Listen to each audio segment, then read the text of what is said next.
Сәлеметсіздер ме, құрметті әріптестер. Бүгін сіздермен WordPolf программасымен қалай жұмыс жасау керегін үйрететін боламын. Ол үшін Google Chrome платформасына кіреміз. Осы жерден WordPolf платформасын ашамыз. Войти батырмасын басамыз.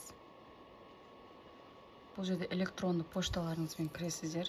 Бұл жерде менде электронный поштамды жазамын қазір. Бұл жерде менде бар. Екінші паролімді енгіземін.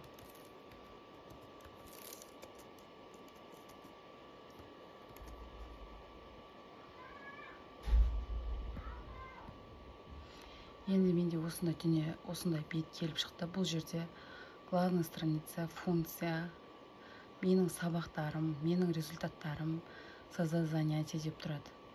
Енді менде мына жерде құрылған екі тапсырма бар. Біріншісіне случайный колесо.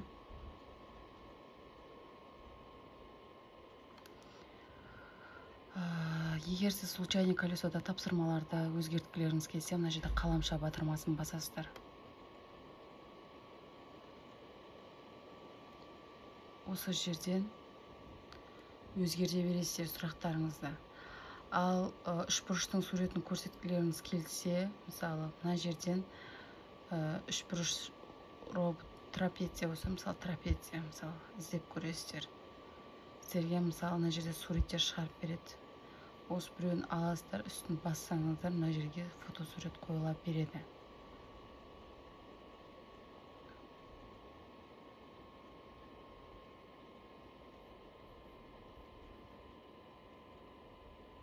Мына жерде менде айналып қалды қазір. Осылай істей бересіздер. Сурет батырмаға егер осы сұрақтың суретін қойғыларыңыз келсе, мына жерде сурет батырмасын басу арқылы іздеп таба аласыздар. Енді артқа қайтамыз. Енді случайный колесо қалай жұмыс жасайды деген сұрақ келіп туады сіздерде. Мен шығып кеттім қазір мына жерден. Қайта кірейін. Қалай жұмыс жасайды? Ол үшін случайный колесоға кіреміз. Осы жерде начать батырмасын басасыздар и айландырамыз.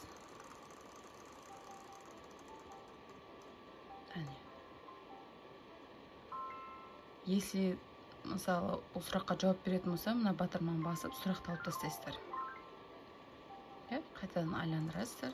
Егер ол сұраққа жауап бермесе, мына бірінші тұрған батырманы басасыздар. Сұрақ қайтадан айналып кетеді. Осылай құра бересіздер. Бұл әдісті қай уақытта пайдаланған дұрыс? Бұл әдісті сабақтың басында үй тапсырманы сұраған кезде пайдалансаңыздар болады, және қорытынды бөлім болған кезде пайдалану өте ыңғайлы болып табылады сіздерге. Енді өзгертетін болсаңыз, астындағы карандашты батырмасы арқылы өзгерте бересіздер сұрақты. Дәл осы сұрақты әртүрлі бағытта мына жерде қоя бересіздер. Мына жерде, мысалы, случайный карта. Бір тапсырманы бірнеше түрге сіздерге істеп береді. Мысалы, мына ромб дегеніміз не? Дәл осылай істей бересіздер. Сіздерге тапсырманы осылай құрып бере береді, әртүрлі түрде көрсете береді. Қайсы ұнаса, сол батырманы сіздер сохранить ете бересіздер. Міне, осылай істей бересіздер. Қайсы сіздерге қызықты болып табылады, қай тапсырма сіздерге оқушылардың қызықтыратын әдіс болып табылады, сол әдісті таңдайсыздар мына жерде. Осы енді бізде WordPolf'да мынандай создать занятияда кірсем, менде повесить деп шығып тұрады. Себебі менде уже 5 ресурсты мен пайдаланып қойғандықтан, маған уже ары қарап менде платный болып кетеді. Сол себепті мен сол өзімнің істеген сабақтарымның сұрақтарын өзгерту арқылы тапсырмаларымды өзгерте берем.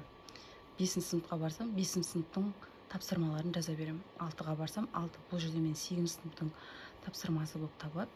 Сол себепті 8 сыныптарға берем. Дәл осылай істей бересіздер, өзгерте бересіздер. Телефонда отырып та пайдалана берулеріңізге болады.